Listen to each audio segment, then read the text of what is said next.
Welcome to the Nebraska Hawkeyes. These guys are brave! They're Hawkeyes, living in enemy territory.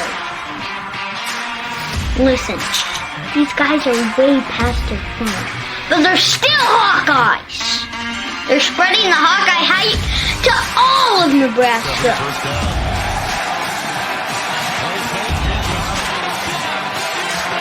The frost advisory is canceled! Corn huskers? More like corn suckers. Are you ready for this podcast? Let's go Hawks!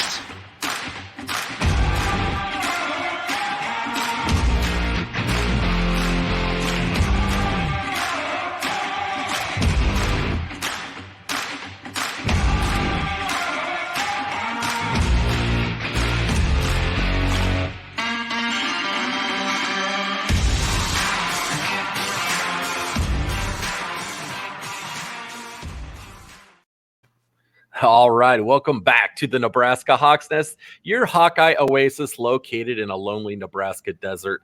I am joined here today by, in my opinion, famous Hawkeye artist Jeff McNutt, one of my favorites of all time. How's it going, man? Good. Thank you for having me on. This is awesome. Oh, dude, we're excited to have you. I've been following your work for quite some time and have one of your pieces hanging up down here. And like I told you, every time my wife comes down, she points at it and she goes, "That's my favorite thing down here by far." Nah. And she's always like, "Can we put that like at a real more of a prominent location so like we can see it all the time?" So she's always like moving it around and wanting to get more. But I'm pretty landlocked with my walls at this point. I don't have much space anymore. So, Well, you know, it's interesting you say that because I would say probably 3/4 of the time, anybody that actually, you know, would purchase a piece of art from me is women. really, I don't know. I think it's, you know, when we're Hawk fans, you love your stuff so much. You've got Hawk stuff everywhere. And yeah, because I make my artwork, my first priority is making a good painting. And the Hawkeyes happen to be in it, although I love the Hawkeyes and was Herky at one time. But it's something where, you know, yeah, it's an interesting stat. yeah. I was going to ask you about that a little bit later in the interview, but we kind of have to hop to it now.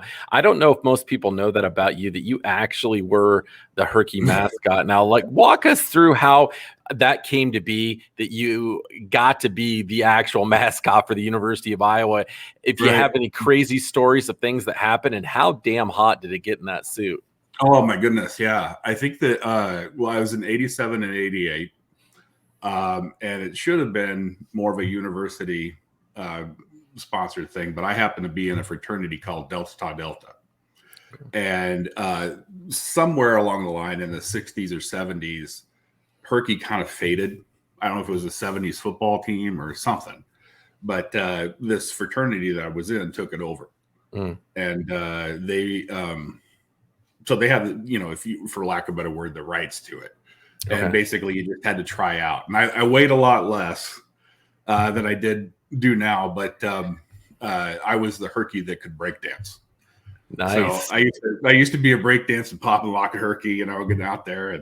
But the thing that for me was I've got to do some of the basketball and the wrestling type stuff, but for the most part, being a freshman and a sophomore when I did it, I was kind of more of the guy that got to do the high school or the mall tours or a wedding or something. There was like 7 or 8 of us that did Herky, although no person ever does Herky because Herky is his own person. So I'm not even supposed to legally talk about this in Herkydom. But but I think one thing that was always kind of funny that I've told people in the past is that you know, I don't know why it was. I wasn't a dumb kid, but every once in a while, people would always want to take your picture. And I found myself oftentimes smiling. under the mask. I'm like, why am I smiling? I get it, you know, whatever. But that's awesome. So, let's see. There was one time where I had a neighbor that I cut his grass at one time. I found out what was going on. I had the outfit, had the Herky outfit for the weekend I was doing. I can't even remember what it was, but this guy was watching a Hawk game, and there was a kid that was mowing his yard, and he was in his basement sitting in his basement with a patio door. And I had it where the kid walked back and forth with the lawnmower. And then he switched off with me. And then all of a sudden, Herky the Hawk comes right by his door, mowing his yard. And he jumped out of his seat and about died. And it was pretty funny. But we took some pictures and playing where he was watching a Hawk game with Herky. That was kind of fun. I always thought it was really interesting that, like, I feel like we were the last Division I program to update our mascot. We finally did some years back, but the Herky head there forever looked like it was kind of designed in like the 1950s, and they just within a few years they had like just the lines for the eyes, and it was really an old school look with the giant head and the tiny body, and then within, I don't know, it's been the last 6-7 years they finally updated it, so that's probably a good thing. Well, I don't know if I'm sure you do, but a lot of people don't realize that we were one of the only schools for a long, I don't know if ever, but we had 2 mascots. We had the football mascot and we had the wrestling. That's true. Yeah. So we had, and the interesting thing is that, I mean, I understand why they did what they did, because if you took that helmet, the football helmet, off of the big Herky, it would have been a goofy looking. Nobody would have been like, what's this big white headed thing? Yeah. So they went with the other one, which was smart. But I always, when I was in the outfit in suit, I guess you could say, with the wrestling basketball Herkies, kids were scared. They didn't like that mean Herky. And I noticed that the new Herky that they kind of patterned after the basketball wrestling one has kind of a nicer demeanor. His eyebrows are a little more like this than that, So, or straight, I guess I should say. Yeah, make it a little more kid friendly so it doesn't freak people out. And that makes sense. Now, Jeff, you were born in Iowa originally. Can you take everyone back to just growing up? What made you become a Hawkeye fan, and what really got you into becoming an artist? Well, before I do, there was a long time ago where I wanted to be really cool as a Hawkeye, right? And I had some shows going on. This was like in 2010, something like that. And there was an artist that I really loved named Julian Schnabel, and he's kind of a pop art New York guy, and he always wore these glasses with colored lenses. So I bought these lenses in this prescription glasses, and it's been 10 years, and I can't see a damn thing. So I'm going to take them off. I just want to make the one time I actually spent money on something I can. So I'm going to switch off to my other glasses. But hey, it was money well spent for your show. It's a true artist. Custom, glasses. But anyway, yeah. What was your question? I know, when you growing up in Iowa, where exactly in Iowa did you grow up? And tell us about what it really was that made you become a big Hawkeye fan, and what got you into becoming an artist. Well, I mean, I remember just growing up with it. I think that I remember one of my first memories of a Hawkeye festival kind of atmosphere was in 1982 with the Rose Bowl. And I remember how when Hayden Fry got hired, how the mood changed. I remember in junior high school walking around and everybody had roses, and there were roses pictures. I mean, this is Indian Hills Junior High in Des Moines. So it was like, isn't it interesting that nothing had happened, but then the junior high school, as well as just everybody, was all into the Rose Bowl. Going there in 82 was a big deal. Yeah. And then we got beat by the Washington Huskies. I think that's who they played, but they were good. My dad and mom had a Rose Bowl party, and it was just a fun atmosphere. And it was a lot of friends and some family over. We had a TV going, and I want to say there was probably a good, and maybe my memory is wrong, but I want to say there was 20 or 30 people floating around this thing, maybe 20. Okay. And as a kid, I would have been 13. it was interesting. I mean, we had a good family background and a good family, but it felt like a Thanksgiving dinner kind of thing, like a big one, where everybody was kind of hanging out. I would say for me as an artist, that's I I didn't purposely do this, but when I was as a Hawkeye and creating art, I like it because the Hawkeye fans and the ones that gravitate towards my work, when I go into a painting, I'm trying to put like a positive energy or a fun energy or a something. Yeah. And it sounds a little artsy, but I think that I try to get it so it'll resonate off the canvas in an affected environment. So, Okay. but I think that Thanksgiving family kind of thing, I think that's why I love doing the Hawkeye work, is that it's less about collecting and it's more about having a Thanksgiving kind of thought process, I guess, something like that. Yeah, and that really ties into a quote that I read of yours, where you said, "When my art's completed, I want it to affect a room with a sense of beauty and soul." I'm like, that's pretty sweet. Like, that's cool. Yeah. That's an awesome quote, and you really describe that. And the cool part about your art is like you do other things other than Iowa Hawkeye art. You have a lot of other cool projects that you do that we'll have to make sure we talk about, but it stops you in your steps right away. Whenever I see it, I'm like, wow, it's got such a unique flavor and it's so eye-catching and it's so different than anything else you ever see. But at the same time, most of your works, you can tell, like, that's Jeff McNutt. Like, that's a McNutt, painting right there. That's awesome. Thank you. Yeah, I think that one of the things I learned in painting, I don't know why this sticks with me, but we were doing a still life and we had this tomato. And I was painting this tomato and I was painting it, the circle, and then painting in the color. And one of my professors taught me about intent of stroke. Okay. So if I was to move the paint the way that it felt, like the tomato, it felt more realistic even, but more had more feeling to it. And so I feel like just how, like, when you shake a hand or when you do anything, everything has an intent to it. I feel like the paintings, if my intent is to really realize, hey, this is going into an environment, there's a little more passion behind it. And I think that just that extra edge kind of brings it into it. That's cool. That's a really cool way to describe it. Now, I want to ask you about a couple specific pieces that you did. I'm going to pull up on the screen here that this one right here is one I'm going to have to get a reproduction of. I think that is such a cool picture. Like, that is, you never see anything like that before, but can you kind of describe that to us and for the people listening on the podcast that aren't really getting to see a visual representation of it, what it is that you did here? Well, originally what that painting was the old field house Herky with the wings up.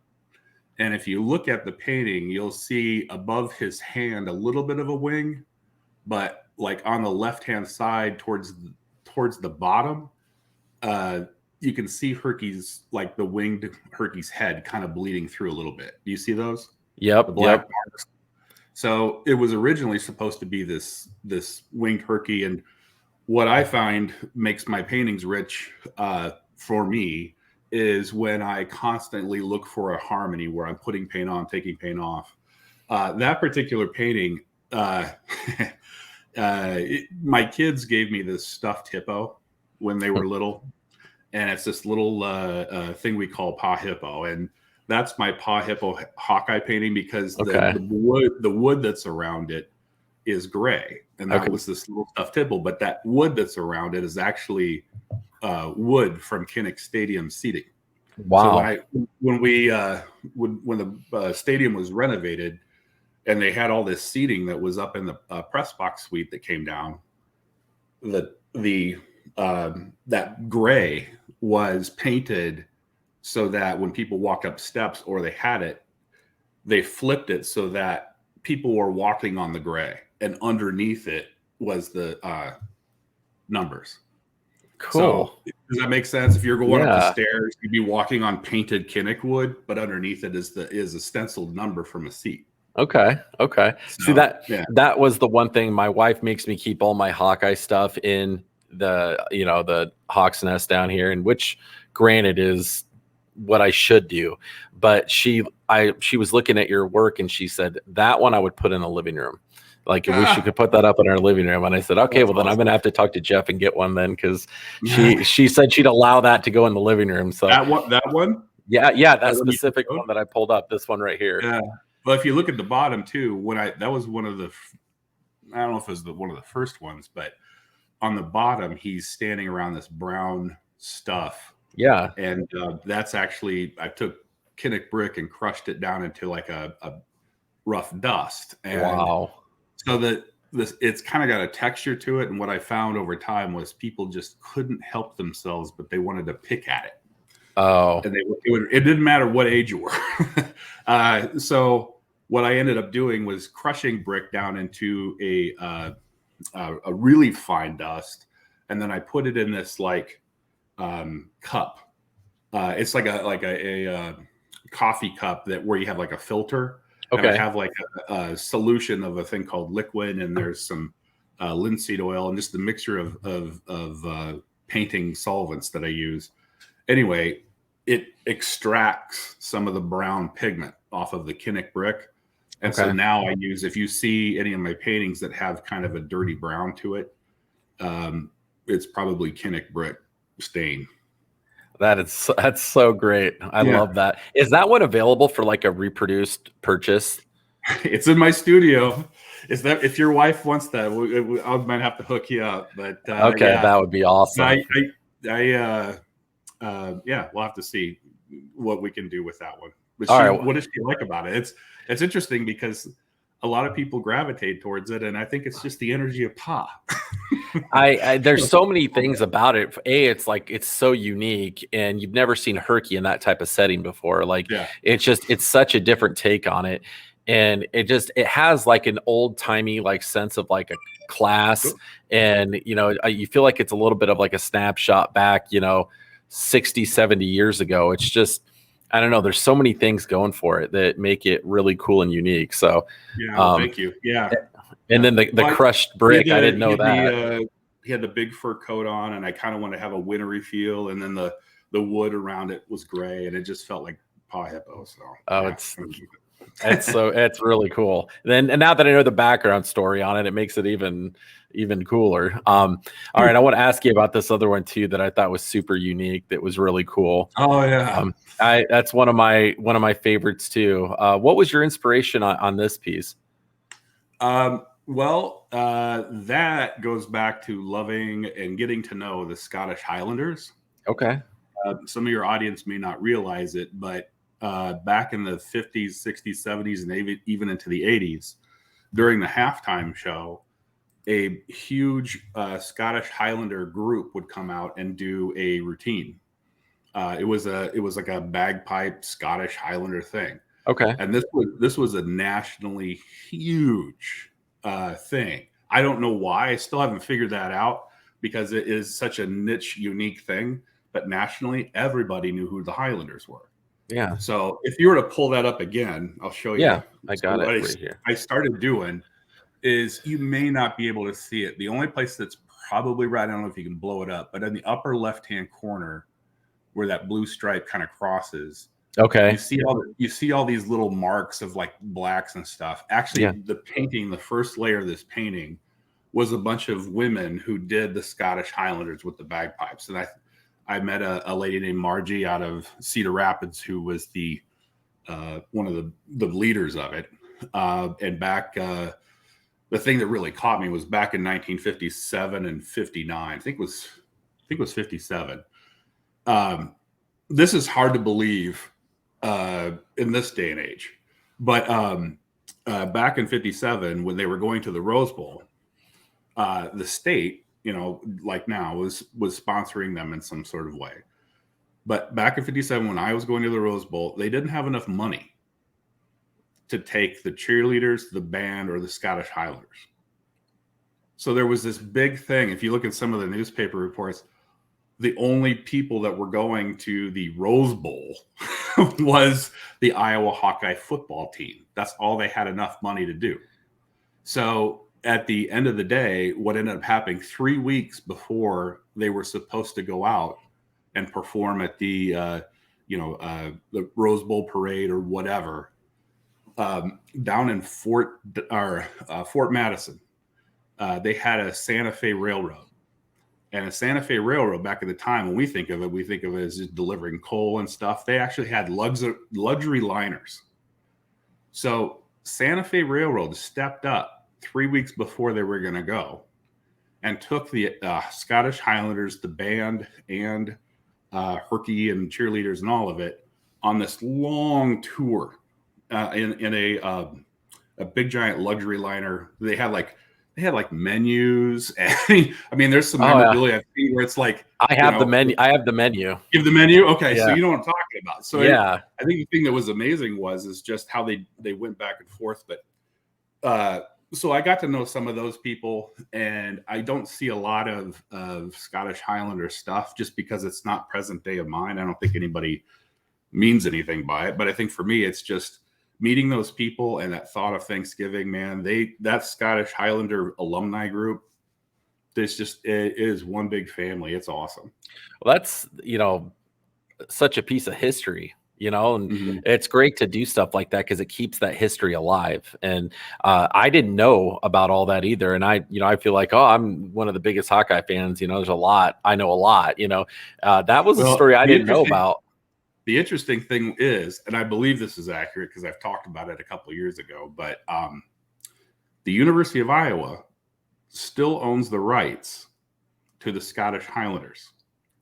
Okay. And Michigan was trying to buy them and they wouldn't sell. But yet we don't see them. I think the thing too is that a lot of Hawkeye fans that I've met love them, and some of them are like, they don't get it because it was a bunch of bagpipes in the middle of halftime of a football game. Some people just didn't get it. I just think it's really cool as an artist, all the colors and the tartans, I think is what it's called, the different patterns. They showed me how the other thing too is they had this huge drum and like everybody signed it, like Kennedy and like I'm not sure who all, but like Marilyn Monroe kind of people, whatever, just stars and stuff. But there is a shot of that Highlander trip or band, the Iowa trip on Santa Fe in back one of the programs. I think if you even Google it, you can see it. And there's two drums that are lights that are on either side of the caboose. And the band's kind of like, posing with it.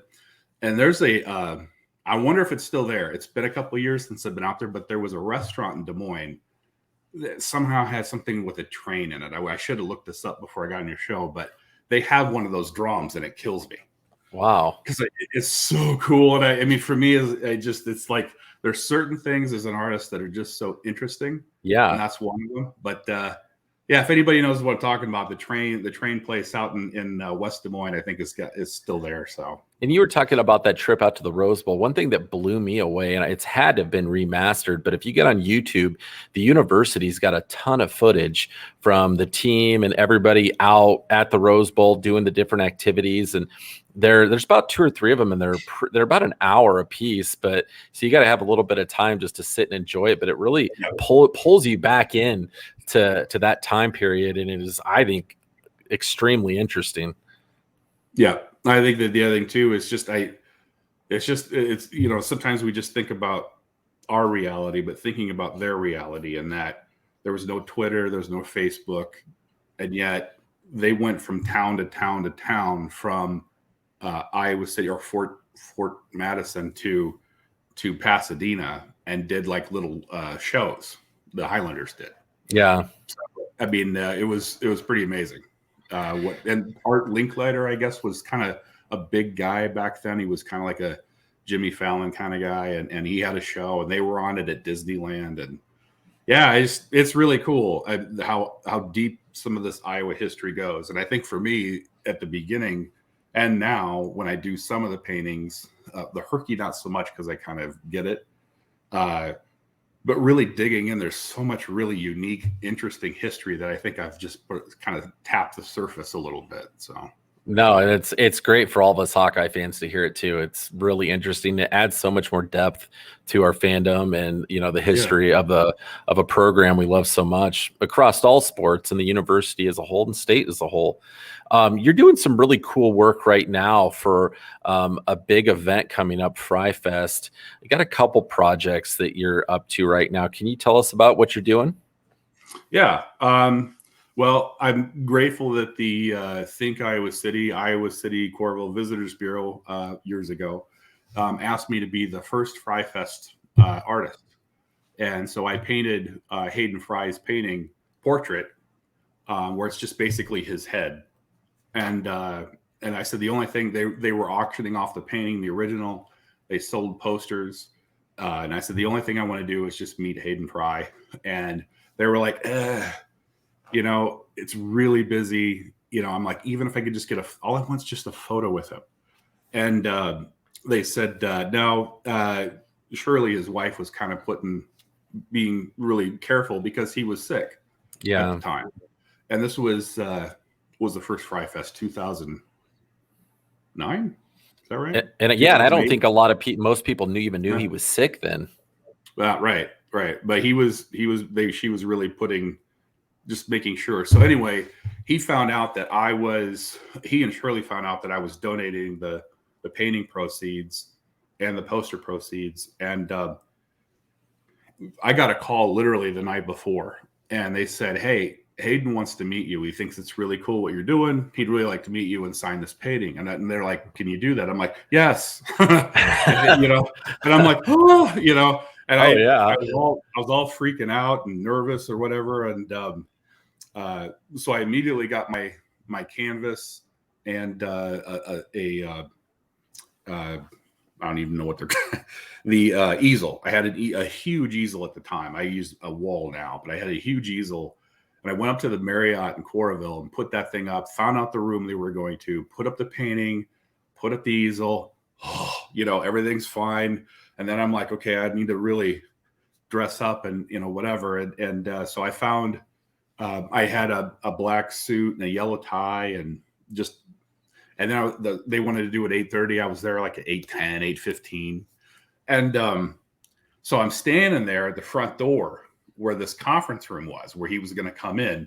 And off in the back, kind of like this, was my painting. Okay. But it was probably 15 feet away from the door. But I'm standing there waiting for him, right? He comes walking in. I hear the voice coming around the corner. I say, "Yeah, well, surely I'm over there," whatever. And he comes around the corner. He walks in, and I said, "Mr. Fry, it's nice to meet," or "Coach Fry, it's nice to meet you." He goes, "Yeah, it's nice to meet you too." And he walked right by me. And I'm like, "What the hell?" and Shirley walked right by me. And then he's like, "Wow, look at this painting.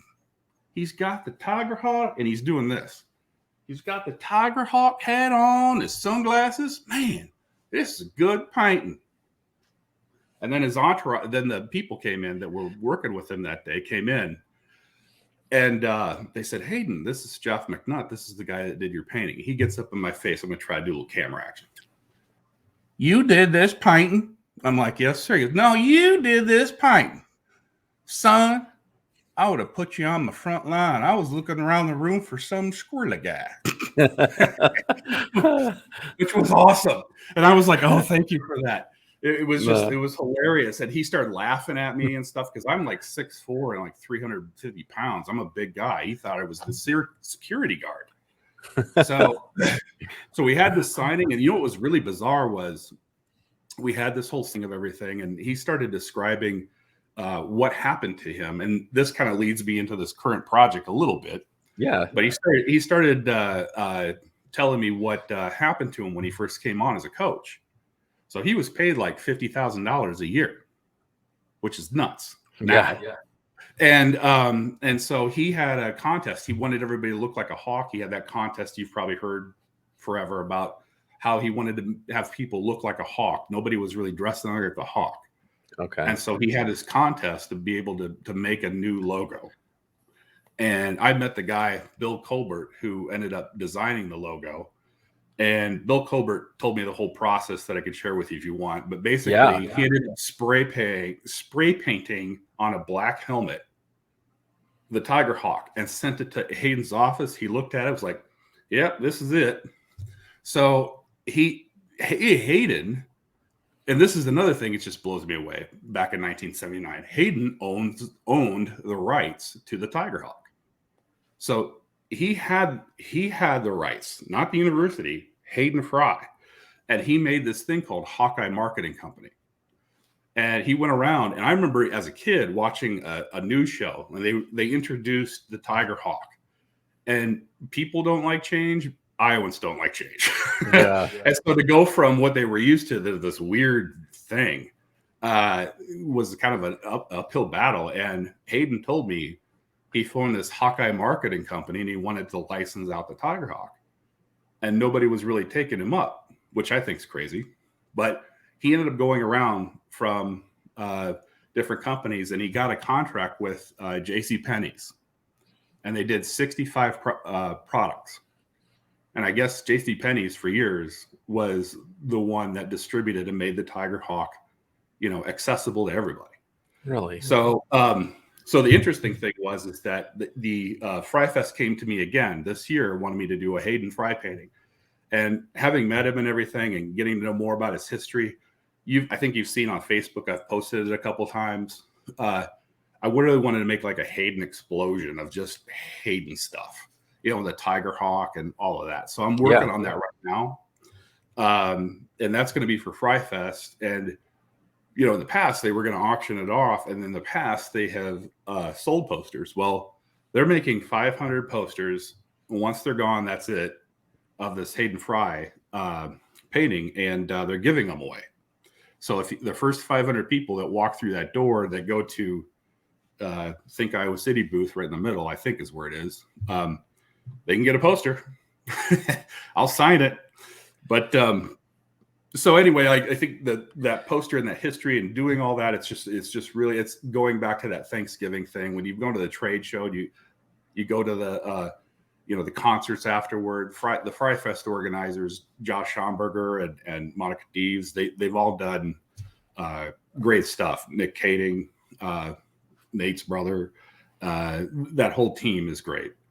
And so one of the things that, in addition to that Fry Fest piece, the other one that just so happens, and this wasn't planned, but just so happens a co-sponsor of the Fry Fest is the Eastern Iowa Airport. Mm-hmm. And they are developing a permanent display. They've totally redone the Eastern Iowa Airport. They have a big restaurant on the second floor called High Porch. It's this whole Hawkeye sports bar food thing that's got a High Porch picnic thing from Hayden Fry. Yeah. And down on the main floor, they're building they have built a permanent display of Hayden, where Hayden Fry is going to be. And the Fry family sent up his actual white pants and some shirts and his boots that he wore that were made from you can look in the boot and you can see like the name of the people that made it from Humboldt, Iowa. That's a certain pattern. I'm gonna find out those people, but that's anyway, cool. They're having me do a painting that's right behind this. They're gonna have like a mannequin with his stuff on. And behind it, I'm going to have a 48 by 60 inch Hayden Fry painting that I'm working on too. But the long story that's not short in all this is that he talked about JCPenney's and how much he loved JCPenney's and how it helped him with his income, with his family and stuff. And because I had him for a whole half hour at Fry Fest, the first one. And we were driving around. I was talking to the organizers at Eastern Iowa Airport. And I thought, rather than buying a mannequin, I'm going to call JCPenney's and see if they would give us a mannequin. And they did. So the mannequin that we have, and I had to really make sure the mannequin wasn't too far off because there was a lot of mannequins that were, Yeah. I got a mannequin that's just kind of lunged forward a little bit. But I think the thing is the intent of the tomato stroke, the intent of things, the background, nobody's going to know unless they watch your show, that mannequin is from JCPenney's, the thing that Hayden loved, but that's going to be part of it too. So these two people are the Eastern Iowa Airport and the Think Iowa City are going to get together and have some sort of co-promote with these two paintings that I happen to be doing at the same time. So, wow. I really want one of those posters. I'll hook you up. I gotta get That's a one. Nebraska Hawk Nest gotta have. Oh, it's gotta have. I gotta have that like front and center, man. You gotta sign it for me. That's awesome, Jeff. With all the projects that you've done, and I'm sure this is just like very, very difficult for you to answer. So if you need to think about it or name a couple things, that'd be totally cool. But what's one or two of the pieces that you've done that just like, you know, emotionally, spiritually, really just mean the most to you, that really hit home, that when you looked at it, you know, it almost made you maybe made you emotional, come to tears, that you were just fulfilled you so much? Wow, that's hard. I mean, there's one painting I did of the 1985 Iowa Michigan kick that Brett and Ellen Feller is a couple that have been huge Hawkeye supporters. They were very helpful in talking about what meant to them, because Brett is a physician and he was talking about how he was there, you know? Yeah. So that one was important. There's another guy that has come into my life, Jake Niels. He's a owner of a place called Dynamic Solutions in Iowa City. It's just off Melrose, but he came into my life. It was just one of those, I think for me, it's like, yes, it's cool to make a painting, but there's a moment where, you know, God shows up. Yeah. You know, I think that for me, there was a moment where we needed some sort of money or something. I can't remember what even was going on, but out of the middle of nowhere, I get this email from Jake, and he's a big fan of mine. And he ended up helping us out quite a bit and helping out my studio. I mean, because I was having some problems getting the studio kind of moved over. And so he was a big help. And he's got a whole bunch of his stuff in his office that it's just overwhelming to go in his office, because he's got one piece that's 4 by 16 feet. He's got another one that's 5 by 180 inches, whatever that is. Okay. So there's some big pieces in his place, but it was really more, it wasn't necessarily a big money thing. It was more about just, he happened to help me at the right time, and I wanted to help him. It's a spirit thing. I think there's some times where that sort of happens, but I think if you were to say the most important painting I did in my whole career, regardless of anything, was one where I did a painting for a kid named Austin Schrader. And Austin his nickname was Flash. I remember that one. If you have the Flight with Flash thing, yep. I had found out. So I didn't know how sick Flash was, and I knew his dad, Craig. And Craig and I kind of went back a few years, and I remember even when Austin was a little boy. I never really met him, but we kind of worked together. So I didn't know how sick Austin was, and I just was on Facebook and messaged that to him. I was at the studio, and then all of a sudden me and Craig went back and forth, and I just, God put it on my heart. Do you think a painting would be good for Austin? And he's like, absolutely. And I don't know why I said it, but I'm like, well, at Saturday at 10 a.m., I'm going to have a painting for him. And then it just was like, I was on. I worked this huge 48 by 72 Flash DC comic like print, but I have buried in these other pieces. I had a ton of flashes buried in them, and but it was big, and I thought, I'll bring it to this hospital, and maybe we can put it on an easel somewhere. And when I got it done, went to the hospital, and something in me was like, bring your hanging tools. But I'm also arguing with that inner voice going, the University of Iowa will not let anything be hung on anything without eight different committees approving it. Yeah. But I still brought it, and I went to the pediatric wing and the oncology wing, brought it in. And as I was bringing it in, I didn't realize he had been there for a few weeks, and he was being told he couldn't leave today. that he had to stay there for a few more weeks. I mean, imagine being a little kid with leukemia and then being there for 3 weeks thinking you're leaving and then being told, you know. So he wasn't smiling a lot. He wasn't happy. And I didn't know all this was going on. And then I bring this big painting in and he just beamed. He was smiling and his mom was tearing up. And I was like, wow, this is really good paint. That wasn't the reason why. It was because it was making such an energy change in that environment. I think something like that, when you put passion in it, it will change an environment. Oh, yeah. And, so the other thing too that was kind of a little God moment was, so there's no way the easel would have fit. It was too small of a room. And I was like, shoot. I go, well, I'll probably have to take this back. And when I said that, immediately one of the, I don't know if it was the director of oncology or somebody that was one of the higher ups in oncology, I looked on the wall that was opposite of Austin's bed. And there was a little screwed in nail that was really solid.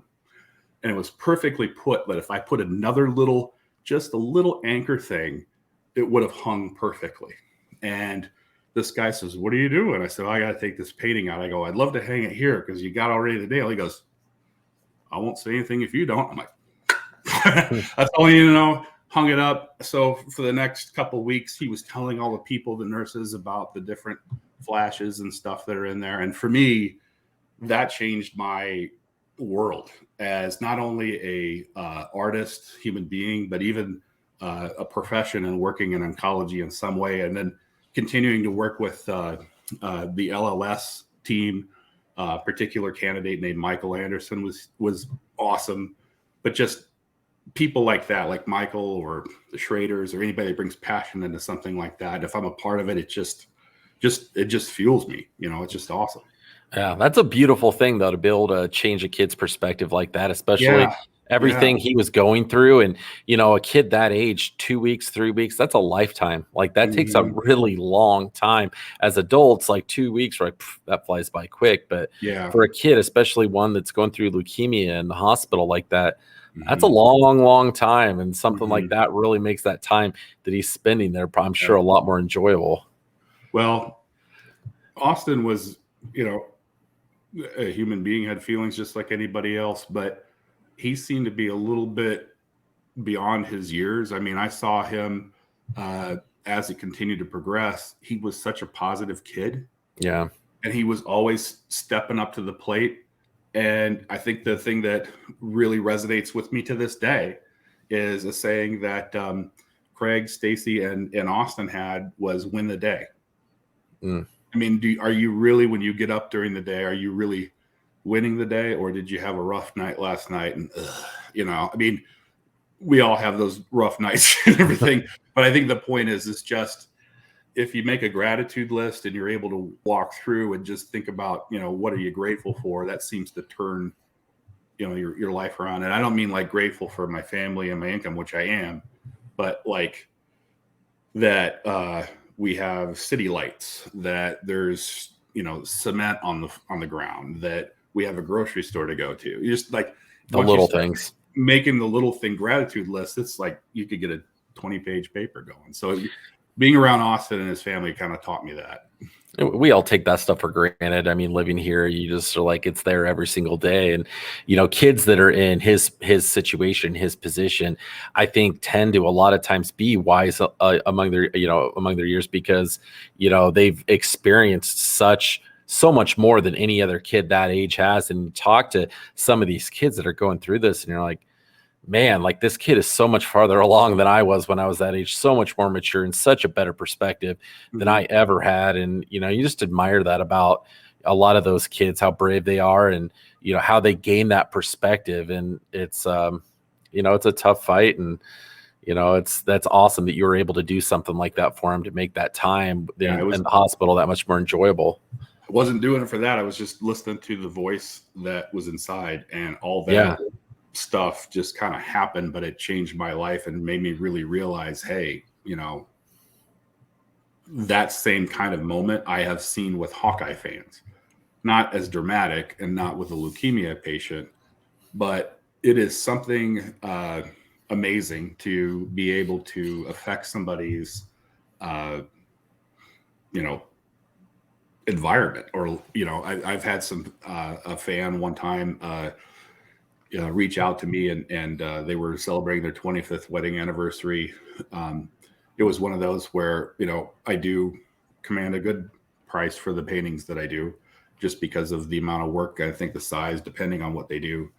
But I did end up giving this one to a 25th anniversary couple that it just felt like the right thing to do, and it just felt like a good move. They were in Western Iowa. I'm blanking on their name, but they paid me for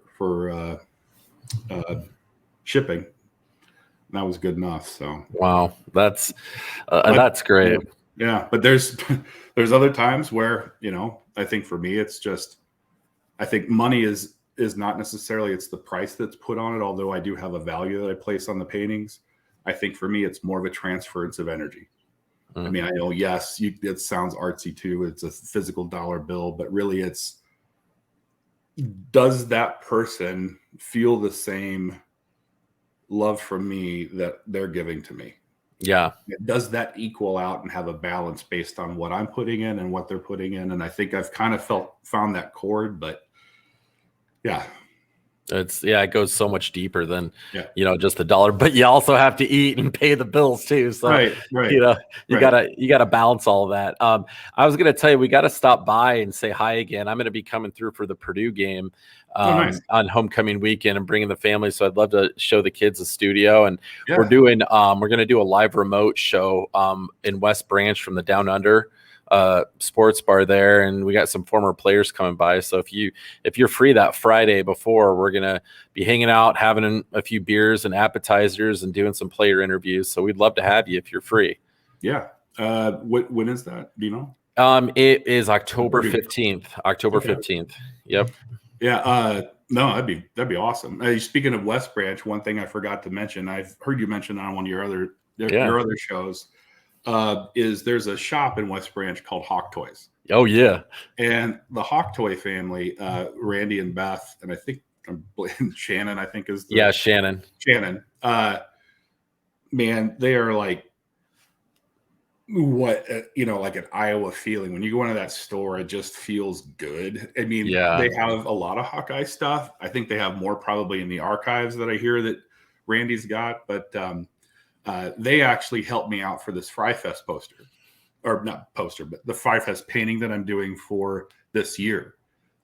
Intermixed throughout the painting, in addition to painting a bunch of Haydens, I have applied and pasted like a multimedia. So there's actual real tickets from 85, 79, 96 season. I've got a Peach Bowl ticket from 82. I've got every bowl appearance that Hayden made. I took apart the bowl pins and was able to shuck out the paper from the pin. Okay. And I applied the pin paper onto these paintings in a compositional way, but they were really helpful to me. There was one ticket that I wanted to get, and it cost a lot, but they gave me a break on it. It was the original Iowa Michigan 1985 ticket. Oh wow. Yeah, I saw that. That's a steep one. That's a steep one. That one is on that painting. So we were able to work that out, and it's just exciting most people are going to walk right by it, but for me, it's just something that's really cool to have that.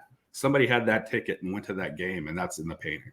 That's very cool. All those little original touches that you put in there, like the little bits of the brick and, the tickets like that. That's another thing that just sets your stuff apart and gives it its own life. So that's just super unique and cool. Yeah, I spend way too much money at Hawk Toys. So every time I go to West Branch, it's like I walk out with sacks of stuff. And I think they stock up before I come into town.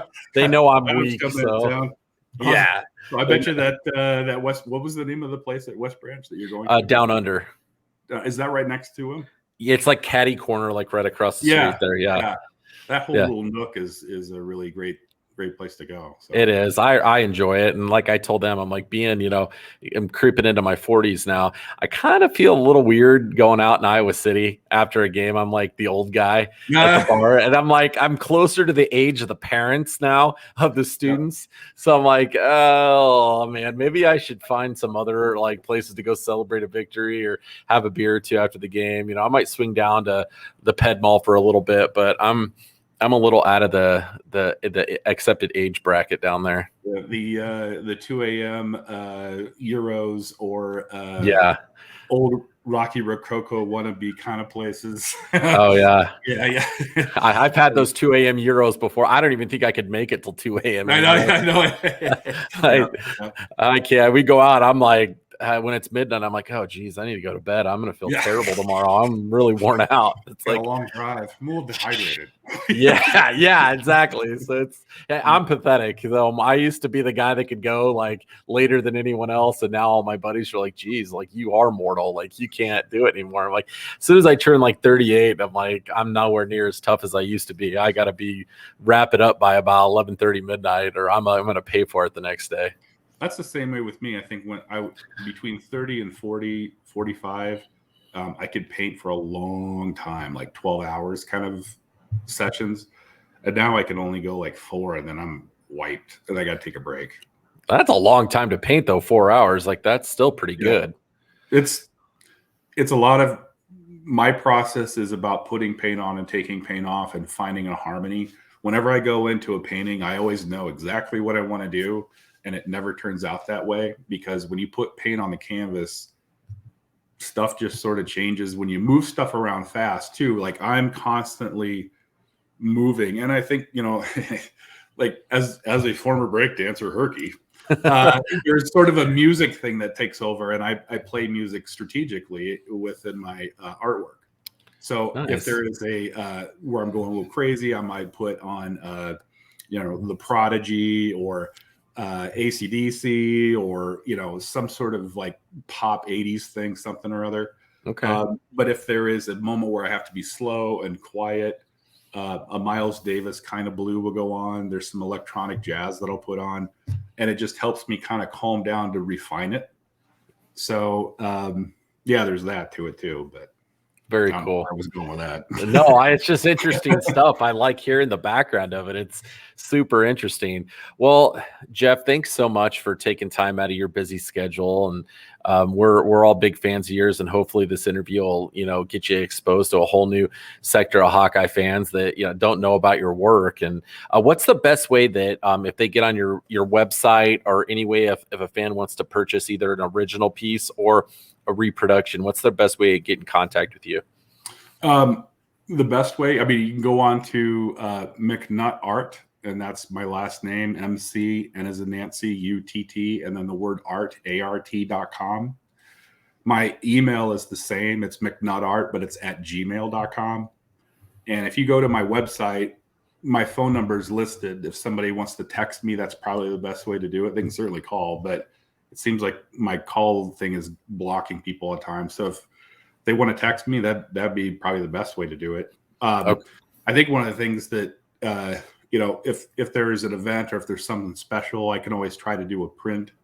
But years ago, I tried to do reproductions, and it's just, I didn't do it very well. And if somebody knows how to do it, I think the thing is that for me to make a reproduction, you either make 500 to 1,000, or you do the onesie twosie kind of things. And I'm probably more the onesie twosie kind of guy, but I just can't handle inventory. I don't know if it's because I'm too messy or what, but it seems like anytime I bought a lot of prints, it always seemed like half of them would get destroyed real quick. But, you're an artist. That's how it goes. Yeah.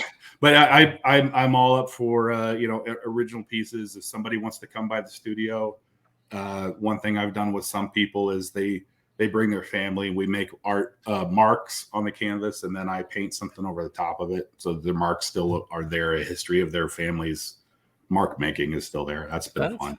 That sounds like fun.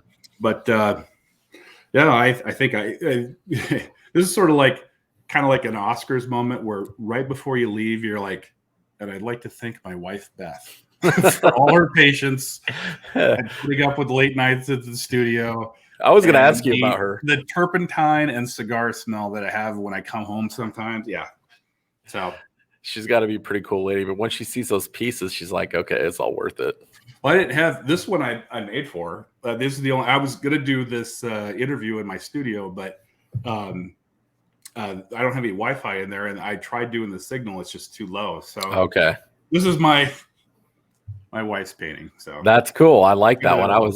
I've been staring at it the whole time. Like, that's cool. I think it was fun with it. Is it's like in here. I don't know if you can see it. Yeah, but it's the old 1980s, Iowa logo. I had on their basketball shirts, and there's just stuff in there. There's other Hawkeyes. But it's just constantly it's about mark making. It's about energy.